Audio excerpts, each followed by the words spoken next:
Mr. President, the families of our dear hostages languishing in the dungeons of Gaza.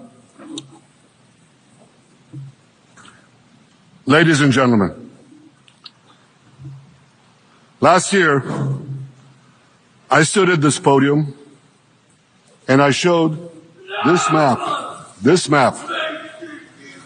It shows the curse of Iran's terror axis. This axis threatened the peace of the entire world. It threatened the stability of our region and the very existence of my country, Israel. Iran was rapidly developing a massive nuclear weapons program and a massive ballistic missile program. These were meant not only to destroy Israel, they were meant also to threaten the United States and blackmail nations everywhere. From Gaza, Yahya Sinwar dispatched waves of Hamas terrorists. They stormed into Israel on October 7th and committed acts of unspeakable savagery. From Lebanon, Hassan Nasrallah had launched thousands of missiles and rockets at our cities, terrorizing our citizens. In Syria, the murderous dictator Assad hosted Iran's forces, tightening a noose of death around our throats. In Yemen, the Houthis launched ballistic missiles at Israel while choking global trade at the mouth of the Red Sea. So what's happened over the past year? We've hammered the Houthis, including yesterday. We crushed the bulk of Hamas's terror machine. We crippled Hezbollah, taking out most of its leaders and much of its weapons arsenal. You remember those beepers, the pagers? We paged Hezbollah. And believe me, they got the message. And thousands of terrorists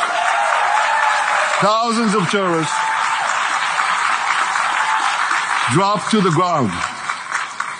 We destroyed Assad's armaments in Syria. We deterred Iran's Shiite militias in Iraq. And most importantly, and above anything else that I could say to you or that we did in this past year, in this past decade, we devastated Iran's atomic weapons and ballistic missiles programs.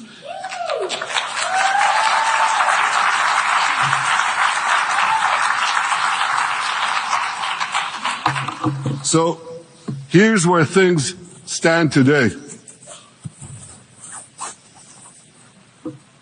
Half the Houthi leadership in Yemen, gone. Yahya Sinwar in Gaza, gone. Hassan Nasrallah in Lebanon, gone. The Assad regime in Syria, gone. Those militias in Iraq, well, they're still deterred. And their leaders, if they attack Israel, will also be gone. And for Iran's top military commanders and its top atomic bomb scientists, well, they're gone too.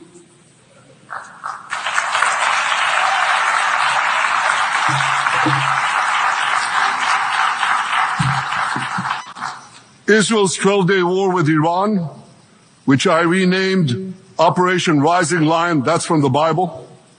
This 12-day war will go down in the annals of military history. Our daring pilots neutralized Iran's missile defenses and took control of the skies over Tehran. And you saw this. Israeli fighter pilots and American B-2 pilots bombed Iran's nuclear enrichment sites. I want to thank President Trump for his bold and decisive action.